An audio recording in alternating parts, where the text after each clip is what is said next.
YouTube, Highland-Princess here. Just wanted to do a quick spotlight on a lesser-known duo, Cloak and Dagger. Cloak and Dagger were created by writer Bill Mantlo and artist Edward Hannigan. The general background of these guys is that Tyrone Johnson and Tandy Bowen were runaways who got involved with a criminal chemist who was testing drugs on kids with fatal results. Ty and Tandy survived the injections of the drug, which turned them into superpowered beings. Tyrone found himself engulfed in darkness, which he tried to hide in a cloak. Tandy, on the other hand, was glowing with brilliant light. The two teens called themselves Cloak and Dagger and declared war on drug crime and were dedicated to helping runaway children. It ended up that Despair was actually the mastermind of the drug plot, and somehow Tyrone acquired Despair's dark form, which gave him the ability to warp time and space. He also gained the ability to teleport himself and others through the dimension of darkness. Cloak feels a constant hunger, which can only be lessened by feeding either on light projected by Dagger or on light consumed from victims. Dagger, on the other hand, can generate and throw light daggers, which stun targets by forcing them to confront the darkness within themselves. Her light can also cure drug addictions in some people.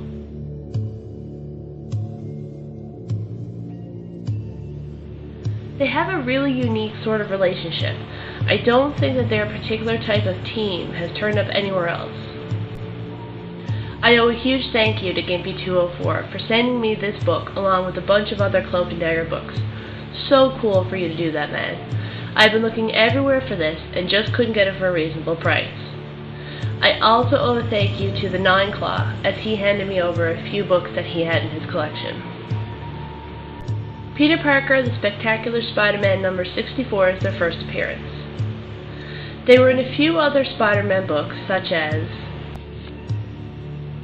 this one and this one.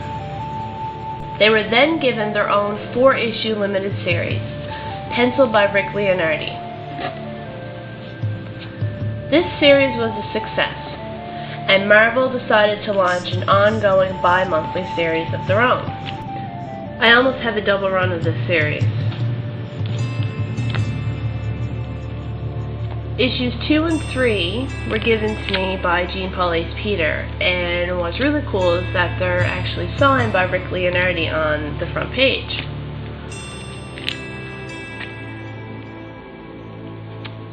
And Mayhem is in this one, which is cool.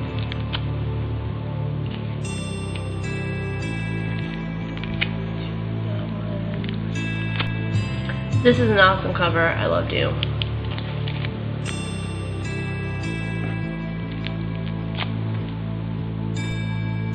This series ended after number 11 here. Marvel decided to combine the bi-monthly titles Cloak and Dagger and Doctor Strange into the monthly Strange Tales. I love Doctor Strange, so this makes me happy. So I have a few of these.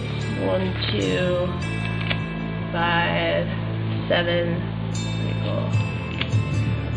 9, and 10. What's cool about these is that it's not always Dagger and Cloak and Doctor Strange. Like, for example, this one is Black Cat and Dagger.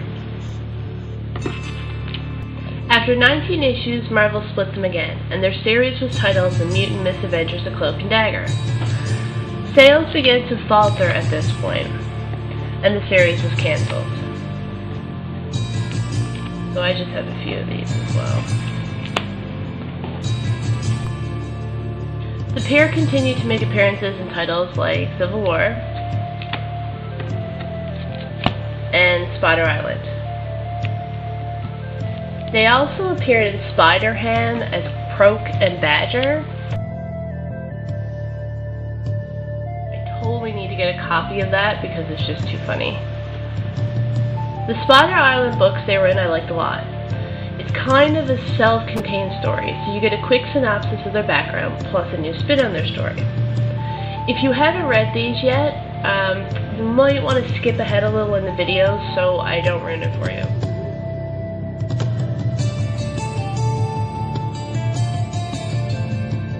Basically, Mr. Negative is told he's going to die, and Dagger is going to be the one to kill him. He tricks her, corrupts her with his negative touch.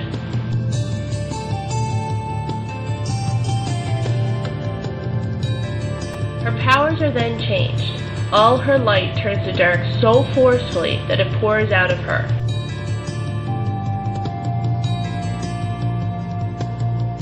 And seems to threaten to tear her apart. As similar to Cloak, she gets that hunger for light and starts dying from the lack of it. Cloak then manages to convince Mr. Negative to give him the touch, which causes Cloak's abilities to be powered by light. Ever vigilant at her side, Cloak feeds Dagger his light, causing an explosion, and their powers are now switched.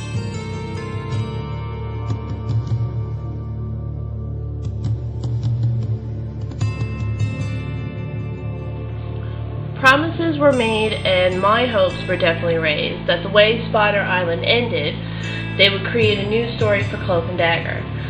But just like all the other times, it never happened, with shows, movies, more series. I don't know what it is about this duo that causes them to be dismissed by Marvel. When they were first introduced, it was a really risque topic, drugs, child prostitution, etc. And that should have generated a pretty big appeal, and it did for a while. The art was always decent, the storyline interesting.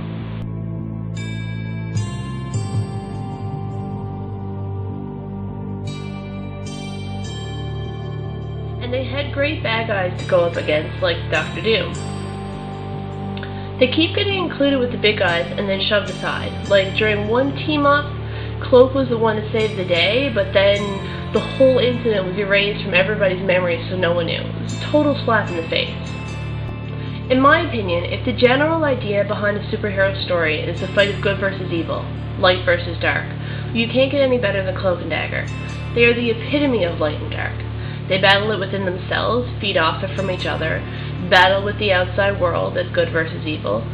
I don't know what else to say other than it's just bananas to me that they are considered B-list or even C-list heroes. Another part of the Cloak and Dagger story that is equally crazy is the life of writer Bill Mantlo. If Cloak and Dagger are considered pushed aside by Marvel, then Mantlo would have to be considered pushed aside by the rest of the world. He has been in a run-down nursing home for years after a hit-and-run accident. It left him immobilized, angry, and alone. With no money and no heroes to come to his rescue, he basically just sits there day after day, slowly losing his mind. There's a lot more to his story, his background while he was working, and everything that's happened afterwards, but I'll probably do a separate video on that. If you'd like to read up more on it yourself, I have included it as a link below. Thanks so much for watching. I hope you consider picking up a Cloak and Dagger and giving them a chance. Thanks!